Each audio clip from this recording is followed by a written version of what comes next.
Dan, let me ask you, how long have you and me known each other? Oh boy, what is it now? Almost 3 years, is it?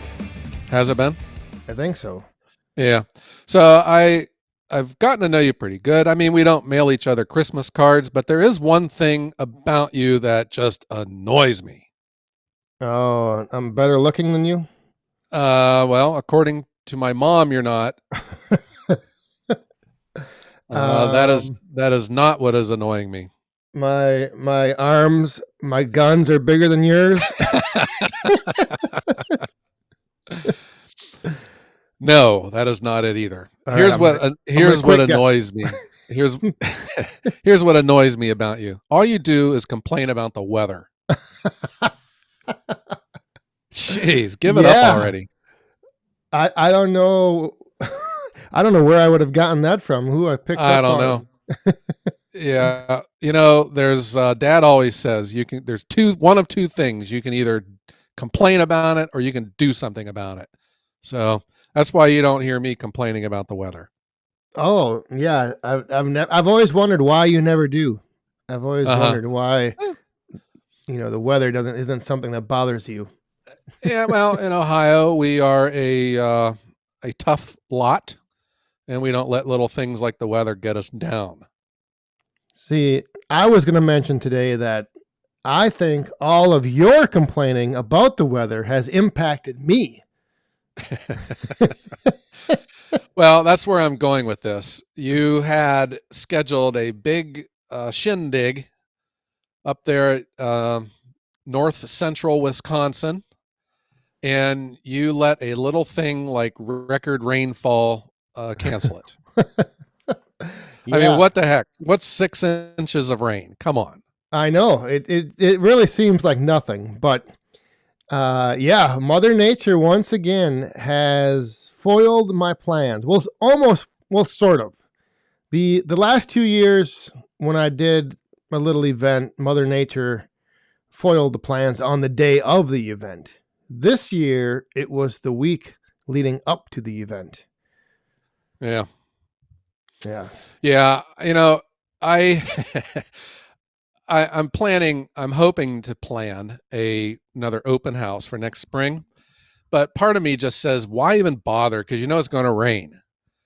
Uh, while it did rain at my current open house this year, it wasn't a washout. It really wasn't that bad, to be honest with you. I think No. it was probably good to have at least that in the spring.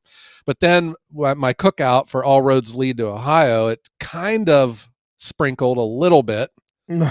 uh, that Yeah, night, just a little. just a little. So I'm just saying, here we go. We're in the fall, and it kind of dries out in the fall, and you schedule a Wood Hound shindig, a get together, and guess what happens? Yeah. For the month of October, for 24 days, during the first 24 days, it rained once. And Wow. then on the 24th day, it decided to dump. Well, I am at my place here. I don't know how much. My rain gauge goes up to 5 inches, and it was overflowing. But Wow. there were parts of the area that received 6 inches. And Rick's Woodyard, where we were going to have this little get together, it's kind of down in like a bowl. There's like fields around him, and so all the water kind of drains into it, and it just turned into a swamp. Oh my. Oh Yeah. my. So you had scheduled a Woodhound outing. Why don't you go ahead and explain what your thoughts were, what you were trying to accomplish with it? Well, it was just a get together to get together and run machines, run chainsaws, get a little firewood split. I mean, in the past when we had the Midwest Firewood Frenzy, it was kind of a social event, like not just getting together for the sake of getting together. But Yeah. then, I noticed like at your open house, and there's been a few other people who have done these get togethers where they actually have the machines running, they have people splitting wood, cutting wood. The Wood Hounds, they want to work, they want to get something done. Yeah. So that was my thought, is to have a little get together, have the Yappa firewood processor there, the Easton made. Rick's got a Wolf Ridge, so we'd have all kinds of machines. We had all kinds of wood to cut, and then Mother Nature. Yeah. I that was the case at my open house. I mean, these guys just wanted to work, man. And I mean, who am I to stop them, you know? But it wasn't all fun and games for me because you can't believe how sore my shoulder and elbow were from pointing. You know, I was like, "Hey, can you pick that up?" I'd point at it. You know, "Hey, can you cut that?" I would point over there. Yeah, Yep. it's tough. Move that Yeah, over there. yeah, yeah. It wasn't. People always think that the leader has the easy job, and I'm here to tell you, it's a challenge. It is. Definitely. It definitely is. And there's a lot that goes into the preparing for the event. I mean, it's just, yeah, Yeah. you're under Now, this stress. wasn't to be at your place, though. This was at someone else's, and it wasn't your wood getting cut up. It was someone else's. It was just a place for people to come hang out and do what brings joy to all of our collective lives. Yes, that was the original plan. And Rick had plenty of wood, you know, lined up ready to go. So, like I mentioned, it rained Tuesday, and then on Wednesday it rained some more, and on Thursday it was forecasted to rain most of the day. So we made the Yeah. decision to cancel the event. So I started calling people, and a few of the people were already en route over here to Wisconsin. A couple Oh, people wow. were from like real close by. So everyone's like, well, if there's any chance to still get together, I'm still up for it. Uh-huh. So I got thinking, well, we could possibly just do something here in my wood yard. Yeah. But I didn't have a lot of, wood to cut up. So I started scrambling, getting things pulled out of piles. I had some logs in one spot I brought out, had some other logs. And so we made something out of nothing, and it was still a good day to just, get together. I think there was like six people that showed up. Oh, wow.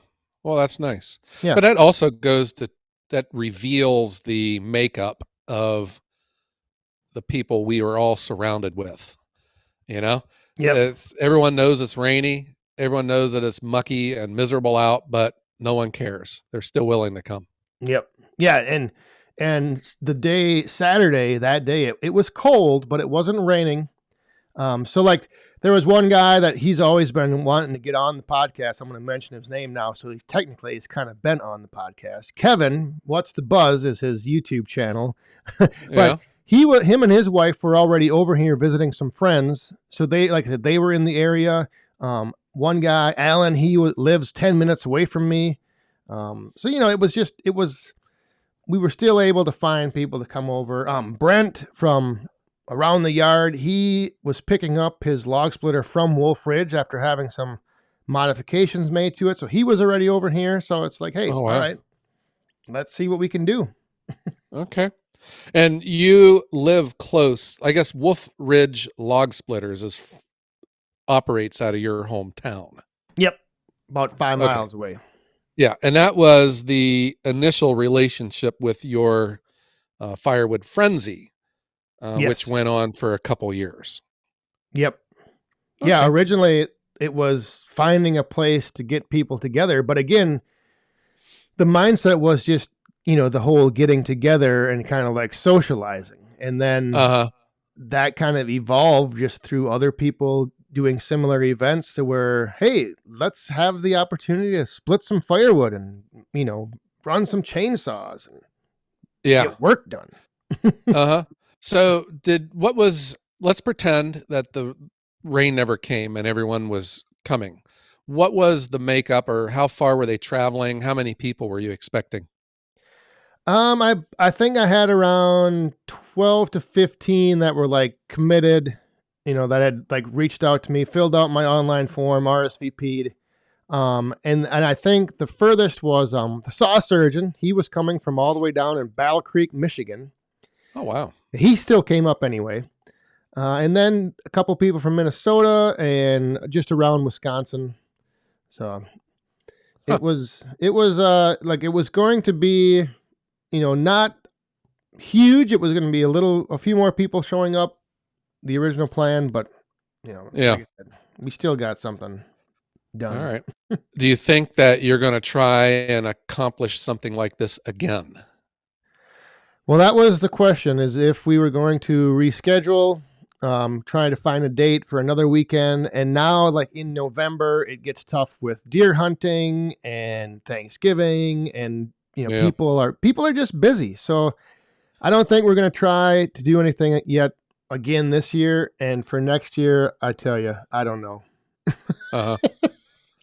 I, Well, I heck. think three strikes and I'm out. Well, maybe you could, if I have mine, you could come down and pretend it's yours. Well, I will definitely show up to yours, and I will try to keep the rain from following me there. But I just don't know if I'm going to try planning one again. Yeah. I don't know if we'll be going forward with one. I really don't. I have permission from the landlord, and I've talked to a couple of the manufacturers out there that have given like a, nothing formal, but like, oh yeah, kind of a thing. Yep. Because I would like to have yeah, an open invitation to like, because we got the space, man, and it's hard packed. Even if it did rain, no one's going to get stuck in the mud. Where people could bring some machines and set them up and run them and let people see them. Right. But I don't know. I still have a business to run. It's not like I'm a hobbyist or anything. There it is. And yeah, the word of the day is hobbyist. But I still have to do that. I still have to operate, and I still am sensitive to the neighbors. I don't want to tick anyone off, but I don't know. I would also like to see, where this could lead, because I think it's fun and I think it's healthy. I think it's good for the industry. We'll give it a shot, but maybe not. Because that's what I'm saying. It don't matter. It doesn't matter which weekend I pick. It's going to rain.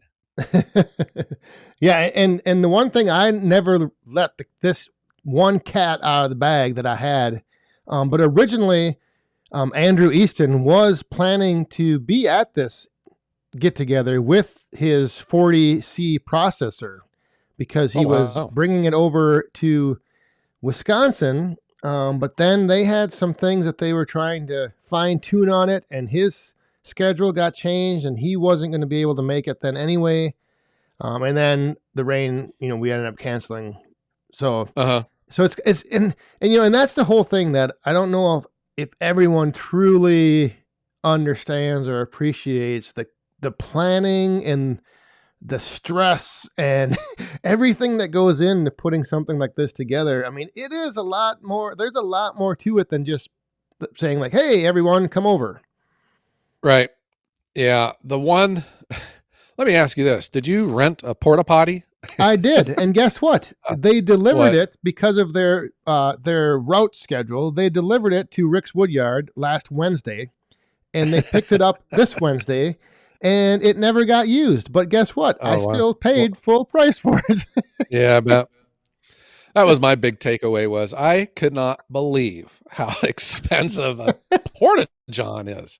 I Gosh, I know. need it. I'm in the wrong business I almost drove out to Rick's Woodyard yesterday just to just to drop use it. something in there to send it back. Not you,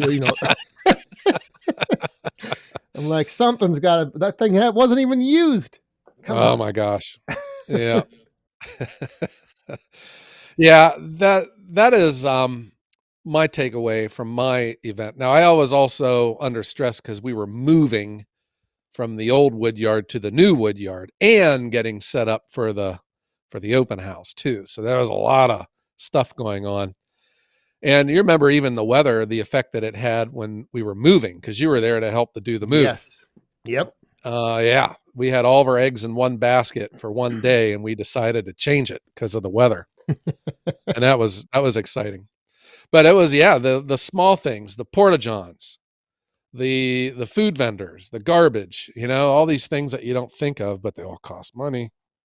Yeah, and I wanted to do something a little above and beyond, I guess, for those that were attending. So like I ordered uh, ear protection, eye protection. I ordered gloves so that everyone would have two pairs of gloves. I had Oh, T-shirts wow. made. I got this little um, Donald Slate gave me a bunch of little screwdrivers and these little tools for cleaning out your bars on your chainsaw. So I had like a nice little, you know, Uh-huh. appreciation package put together for everyone, and some people got them, and then I'm mailing them out to the other ones who weren't able to get here. But Oh, yeah, wow, look at you. That's really nice. yeah. And So that's it's an expense too, the postage, mailing that stuff out. Heck yeah. yeah, it's just. But again, it was like it just would have been cool to like have everything go off without a hitch. Yeah, I think that's really nice of you though, Dan, because you were still aware enough about people's commitment to the weekend, and then just saying the heck with it, you opened up the doors to your house, man. That says a lot. Yeah, well, it's like I said, the Wood Hound community I think is a special breed of humans. They're unique in their own way, and I think that's one of the things that just welcoming people in, welcoming strangers in. Everyone, it didn't take long for everyone to just be jabbing jokes at each other and having a good time Uh-huh. and getting some work done. Yeah, that's really nice. Yeah. If we can just get you to quit your complaining about the weather. If we can just get at your open house, you to do some of the work that gets done, that would be something to see. I have a thankless job. No one really appreciates it, but this pointing, That white hard it, hat. that white helmet, it works on the neck muscles after a while. I'm telling you. But yeah, so for all those that did come out, that if you are listening to the podcast, again, thank you for being here. We made the most of it. My mom and dad came up. She loves like preparing food, for stuff like that. So she Yeah. made a bunch of brats, and my wife Oh made wow. pasta salad, and we had cookies and coffee, and I mean, it was just, it was a good time. You're making me hungry right now. Yeah. All right. Well, Dan, that sounds all exciting. And that's a good way to wrap up October. And now you're heading into the winter, and November, December is coming. Holidays are upon us. And it's just, firewood still, I think, well, firewood is now becoming front and center for a lot of people. We've made it in the summertime. We've cleaned up in the fall, and now it's getting ready to be put into the hearth. Yeah, I was going to ask you, have things slowed down any, or have they ticked up even more? My sales are very strong. So last October was my busiest or my highest volume month ever, and this October we just beat it. Wow, Not nice. by a lot, but beat it nonetheless. And this is where I know my new wood yard is starting to make dividends for me, because I remember last year this time I was sweating it. I was thinking, oh my gosh, I'm looking at all these empty pallets where the firewood used to be stacked, but now I'm still not comfortable with my supply, but I definitely have more to where I can go deeper into the winter with residential sales. So the growth can continue. You can continue growing. Yeah. And um it's just the way that the deliveries come. I try to just deliver quarter cords because I can fit 2 quarters in my pickup truck. I try not to deliver a half of a cord to one person because you can make more money delivering two Yes. Yep. quarters. So when a order comes in for like a quarter cord, I let it sit until another one comes in that's kind of like in the same part of town, and then I put it on the schedule, and that maximizes my time. But then that also opens up a day, and then I can produce. I'm still Yep. making wood. I'm still getting it stacked, because I think that the wood that you're making right now, I see wood drying out in the wintertime, if as long as it's not frozen. But because I still get sales, deep into the spring. And this is, I think, one of the benefits of where I'm working at, because the yard doesn't get muddy, Yeah. and I don't get mudded out of it for 2 months like I do where I used to be at. Yeah, I've definitely continued seeing, a lot of action at the roadside stand. Uh-huh. And but now, with after having everyone over here last weekend, my wood yard, I don't my log pile is almost gone. So how is your log pile looking? I still have about 4 triaxle loads of logs to Oh, process. Yeah. And I have been um, trying to be strategic. Like this most recent video I put out where I had a stash of these skinny logs, and that's where I changed the knife out on my machine from the perfect split, which runs the logs through multiple passes. I took the perfect split out and put the traditional knives in because it's faster. Well, I'm also going to now start running some oak because I've been, when I'm getting into a pile, it's not all oak. There's usually like 1 or 2 in there. So I've been pulling them out and setting them aside. So I'm just going to run an entire load of oak, and I stack that off all to itself too. So production's not stopping. That's one of the exciting things of this wood yard. But the loading, everything's just easier. Just loading the trucks, um, uh, running logs, stacking wood, everything's easier. hey, speaking of oak, I know since that's your one of your favorite firewoods, I heard an Mm-hmm. interesting story because Bob Nelson was also in attendance here at the little get together, and he told me about your time at Hartville Hardware a few weeks ago, where he slipped a little piece of oak into your pocket, hoping that you would discover it on the way home just by smelling it in the air. Yeah, I thought that a mouse had climbed into my pocket and died. I have a nose like a beagle. I'm here to tell you. I can smell a speed trap in Brazil. That's how good my nose is. Yeah, he stuck a piece of wet oak in my pocket, and but I bounced back from it though. I got over it. Yeah, It well, it it it shook me up for a little bit, but I got through it. that. So That Bob was at your place though. Bob's super cool guy. Yes. Yep. Yeah, Uh huh. we were having a good time, and he told me that he first he like split a piece of oak, and like a chunk broke off, and it was not really wet and smelly, and he walked over and he said, "Hey Joe, check out this cherry," and then you took a big whiff of it. Yeah, Chris Wolf was there. There was a lot of Wolf Ridge log splitters. They're Hartville Hardware. If you don't know, it's the I think it is the largest hardware store in the country. It is about the size of 2 Walmarts, if you can get Wow. your brain around that. But it's in this big complex. It's owned by the Amish, and there's this enormous world-class restaurant in there. They have this gigantic flea market that goes all year long. It's an indoor-outdoor thing. People, I mean, tour buses show up to this place, and he is a major distributor of Wolf Ridge log splitters. He's a dealer and he sells a bunch of them. And they gave one So, away, and they right? gave one away. Yeah, I was there. I did the video of it and interviewed the winner. It's really exciting. It was like that was an $8,000 splitter. They gave it away, Yeah. and Sheesh. they're gonna do it again next year too. I hope people can make a. It was the week after the Paul Bunyan show. It was a lot of fun.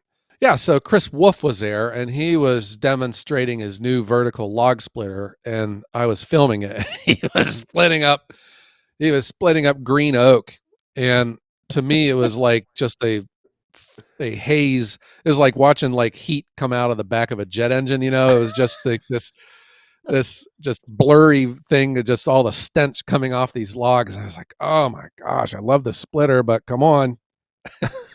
You're making me nauseous. Oh gosh, there's just something about the smell of fresh cut oak just makes me want to gag. Oh my god. I've said this 1,000 times. I have flashbacks to elementary school. Our one janitor is this older gentleman. He wore like his all blue janitor's clothes, and he had like 1,000 keys on his belt loop, and he would walk down the hallways with his mop and bucket, and a kid would throw up in the hallway, and he would mop it up and he would spray the stuff on it, and the whole building would just fill up with this god awful odor. And that's what oak smells like to me.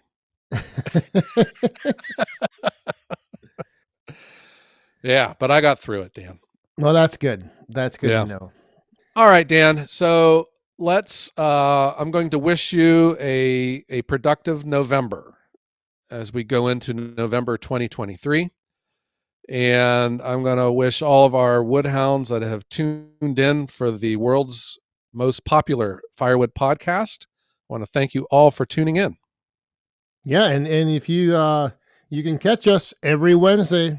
New episodes come out 5 a.m. Eastern Wednesday mornings on all your major podcasting platforms. That's right. And stay tuned for some future episodes that I think are just going to blow you away. I'm kind of excited, Dan. Oh, yeah. I guess maybe I should be too, but I don't know what those are yet. So yeah, you'll have to tell me. Wow. You know what we're talking about. All right, Dan. So let's just go ahead and wish everyone a happy November. And stay cool and have a great day.